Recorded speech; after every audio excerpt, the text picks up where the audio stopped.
Morning. It's George Heller, West 80 South Bowls. That's been a little while since I made a video. Guess this season's been pretty tiring, I guess. I've been pretty tired, and when I'm tired, I don't really feel like shooting a video. So, yeah, so I think last video I shot, I think we were way down in the southwest corner, way down there. Okay, so that was, I don't know, I think like 60 days ago or something. But, yeah, I'm out here checking animals. We sold some sheep yesterday, some lambs. A few folks from around the state came and picked them up and taking them home to start a new flock of their own. I was happy to provide them with some quality breed stock. Yeah, we got the bulls in here. I think about first week of August we had the bulls in here, and they're working and they're doing a good job. I think they're holding their condition pretty well. Get a look at the side of this guy here. I don't know. I think he's all right. I want to show you something. There's some right there. Well, no. Let me look. I'll get a little better patch to look at. Yeah, right here. Let's see. Oh, what's that? Huh. What do you suppose that is? You know what that is? That's frost. So that's our second frost. And yeah. So we're nearing the end of our growing season, and of course we got our winter feed in place, all wrapped. I really prefer wrapping the bales. Yeah, it's a little more cost, but boy, the time savings when you're feeding the hay in the wintertime is worth every penny, I do believe. You're not fighting frozen net wrap or frozen twine. If anybody's had twine wrap bales that got rained on and then froze, you know what I'm talking about. It's not fun.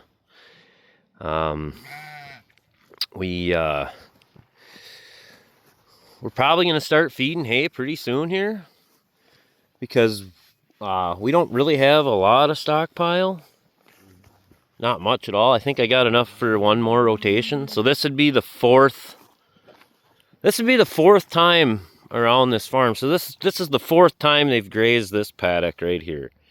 And we'll leave them in here most of the day today probably, and then I'll move them a little later. But this is actually a pretty decent paddock. I showcased this before on an earlier video of, you know, we got our thatch layer here, you know, and it's protecting the soil, and it's, you know, it's moist. But you can see the grains of sand in there. We're in a, you know, I got all fired up this morning, okay? All right, I'm just going to be honest. I guess the comment section will do that to a person. Watched a video from another creator, and the comment section got kind of spicy, and I guess this is sort of a reaction to that. And there seems to be this debate over what type of grazing is best, and blah blah blah, and this and that, and this what do they call it, ultra high density grazing is people are really pushing it. And if it works for you, yeah, that's great, okay? But I want to touch on a couple of things that don't normally get talked about. So So they're talking about taking it total graze. So they're not, when they're talking about total grazing, they're talking about high utilization rates, okay? And they talk about, they don't take it to the dirt, they just get high utilization and they still leave some residual. Okay, that's good, right? That part of it, I'm okay with that, okay? The part that really bothers me is the fact that it's recommended to buy in protein supplements, whether it be soybean hulls, beet pulp, whatever cheap byproduct you want to bring in for protein supplement.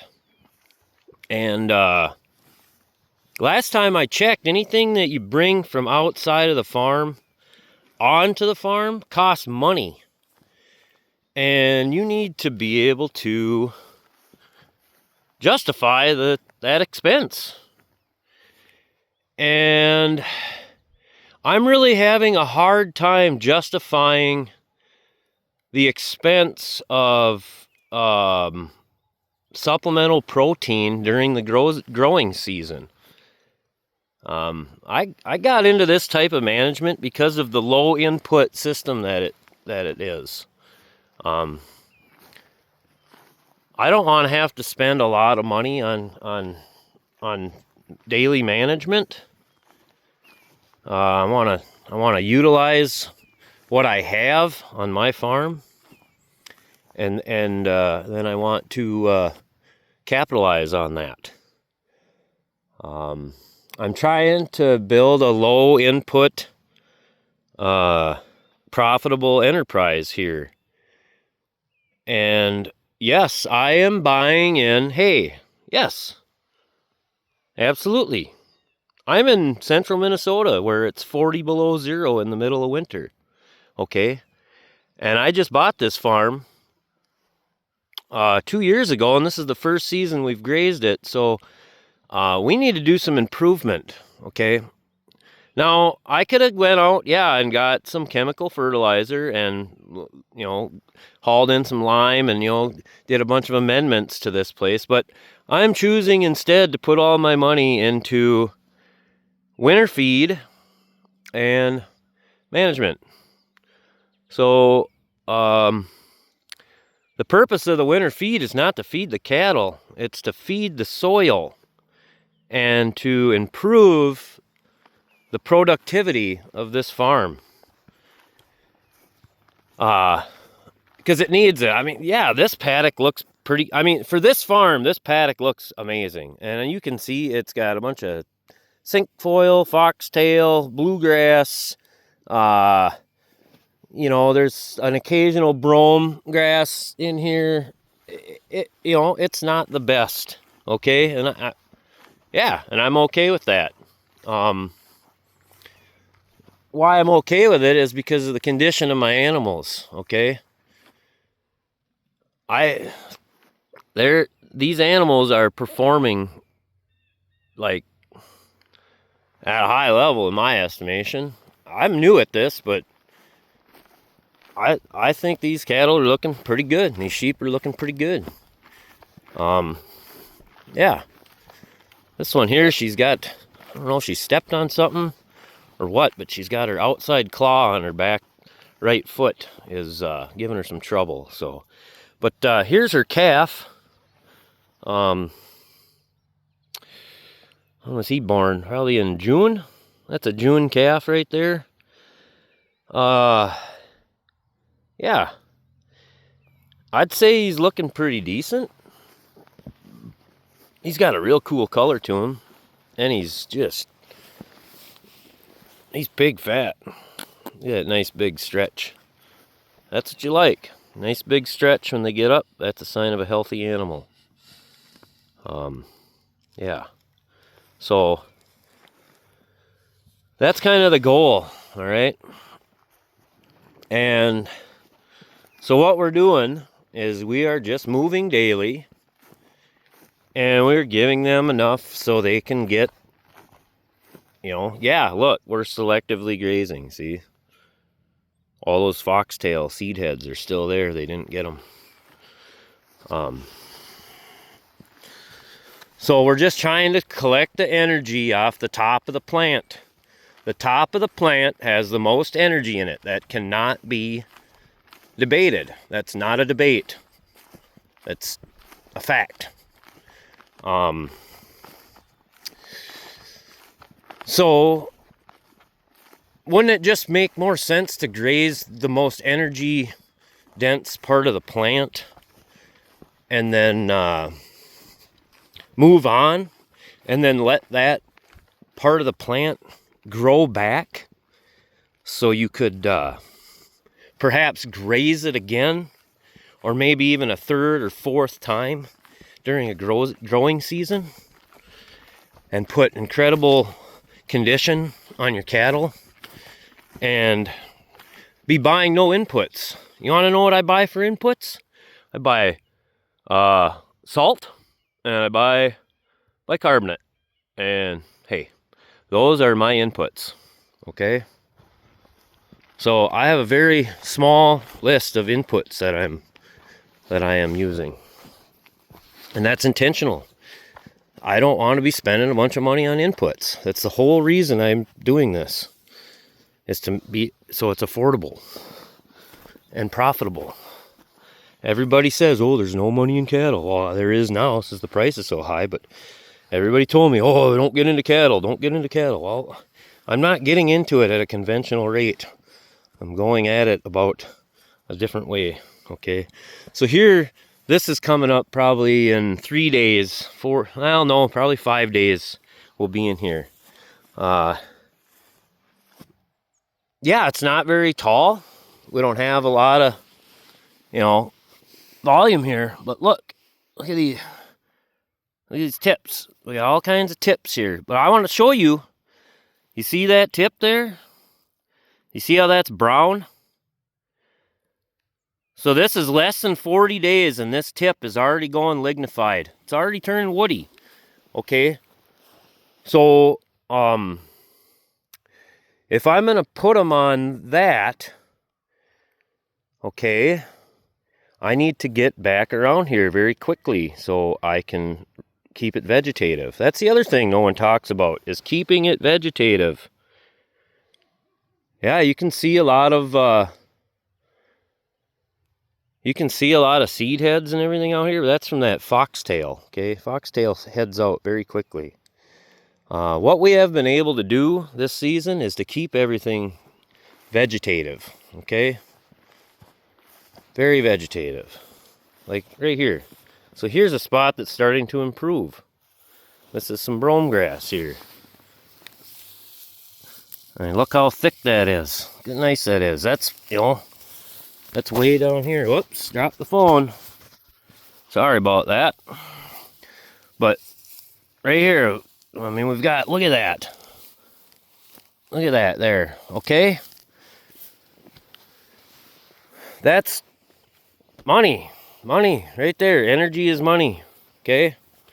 I want to show you this spot here. Okay, this is a spot where I had the dog last fall, okay? Because we had some issues with them getting out of the fence, and it was a whole ordeal, okay? All right, so they also talk about this season-long stockpile, okay? So this is what my season-long stockpile would look like, okay? All right, now let's look right here, okay? See that? It's all, pretty well getting all lignified. I'm not seeing any. There's a couple blades of high energy grass right there. Otherwise, I'm not seeing anything that looks real appetizing out there. I'm not a ruminant, but, I guess if I was given a choice between that or that, I guess I would pick this. see, we're growing here. We got vegetative grass. There's not a seed head out there. I mean, I suppose you could probably find one if you went out there, okay? But that's all regrowth. And this has all been grazed 3 times this year. This has all been grazed 3 times. And we have been able to grow back way more forage than if we were just to leave it. Okay, so another part of that is they talk about stockpiling 1/3 of your farm. Okay, this farm, let's just say it's 150 acres that I have fenced in here, okay? The whole piece is 160, but let's just say 150, okay? So 1/3 of 150 is 50 acres, okay? So that means I would pretty much take everything you can see here, okay, and leave this to go like that, all right? Then I would just graze the remaining 100 acres that are down in the bottom, okay, with the same amount of animals that I already have, okay, on 2/3 of the property that I am grazing on now, okay? And then I'm going to have to try to tighten them up enough so I can leave enough recovery time to get back where I'll actually have grass to graze by the next rotation. Okay, I want to tell you right now, I went less than 40 days on my second rotation, and guess what? I was way behind because I didn't leave enough recovery time, okay? So, in order to go around that, so I need 40 days on 100 acres, okay? So we need 2.5 acres per day, okay? I want to tell you that this farm here is not going to support that amount of animals on 2.5 acres for a day, okay? This farm does not produce, okay? This is a worn out old hayfield that never had any inputs put on it in the last 25, 30 years, okay? So what we're doing here is we're trying to revitalize the landscape here. You know, we're trying to put animal impact down and create a vegetative stand of forage, all right? And I don't understand what this novelty is of burning everything down to the ground. I don't get it. Okay, not down to the ground. See, that's the other thing, is they're telling you it's high utilization, but they're telling you you're not taking it to the ground. Well, what is it? What's the actual deal here? Because I don't feel like we're being 100% forthcoming here. Well, I want to tell you right now, there's no protein supplement out here, and there hasn't been all summer. And there hasn't needed to be, because we're giving them vegetative grass that has high energy in it. And it's just not a necessary thing to have a protein supplement out here. Okay? Yeah, if you want to do that, go ahead. All right? But what I'm trying to learn, and I guess also teach, is the low input system and using the cattle as they were meant to be used, okay? And people want to talk about bison grazing. Oh, they took it down to the ground and moved on. Well, who was giving them protein supplement so they could eat all that rank grass? Pretty sure they're not going after rank grass. When you watch an animal, correct behavior of an animal is to come into a paddock, walk to the back of the paddock, find the best forage it can find, and then begin to graze. They are selective grazers because they know what plants have the most energy in them. And when you go to push them, you have to add in. So you're not keeping it a low input system. You're putting yourself into a position where you're dependent on supplements. And that's where you don't want to be. Yeah, the guy that made that video, he says, follow the money. Yeah. Who's profiting from you doing these things? Are you profiting? Or is the guy selling you the product profiting? Because that's the problem. The guys selling the product are the ones making the profit, and all the producers are left holding the bag and paying the bill. Well, that's ridiculous. We're doing all the work. Why shouldn't we make the money? You know?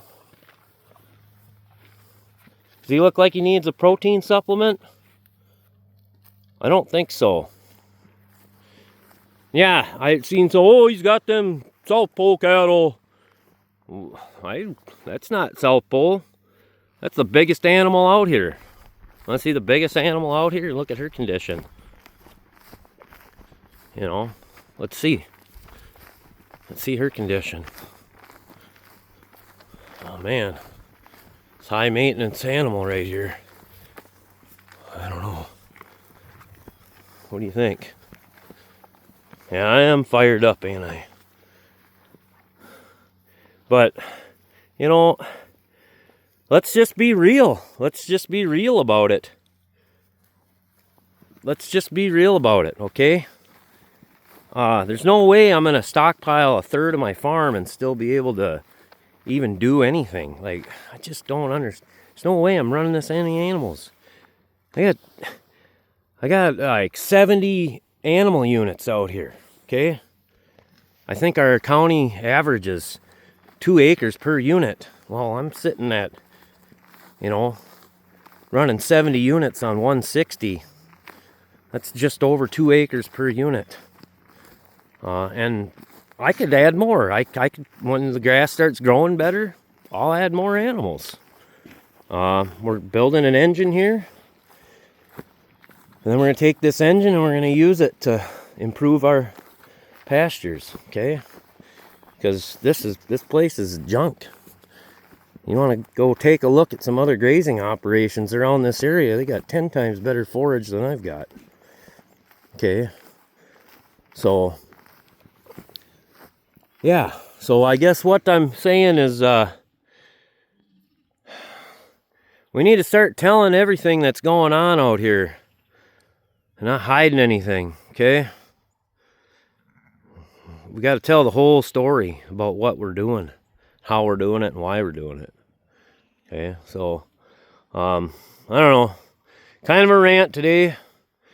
I meant to come out here and plug our grazing school coming up on Friday this week. I don't know, it's kind of late, but if you want to try to make it over to it, I'll leave a link in the description to sign up. I guess I'm going to be doing a little bit of talking. I guess they want me to do something. We're going to be hosting one day. We got lunch. We have classrooms in town at the community center. Then afternoon pasture walks. Friday will be out here at my farm.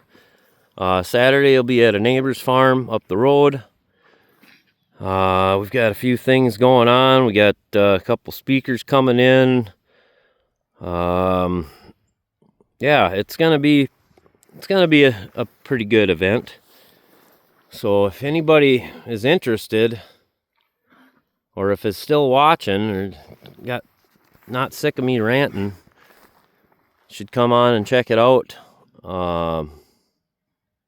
Yeah. I don't know. I thought I'd just pop on here and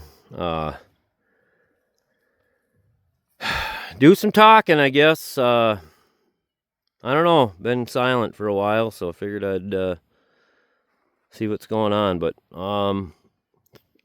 hopefully some of you can make it to the grazing school here in central Minnesota, and it'd be a good time. But yeah, I guess for now I better get off of here. It's a pretty long video, but if you're still watching, appreciate it. Thank you. Have a wonderful day.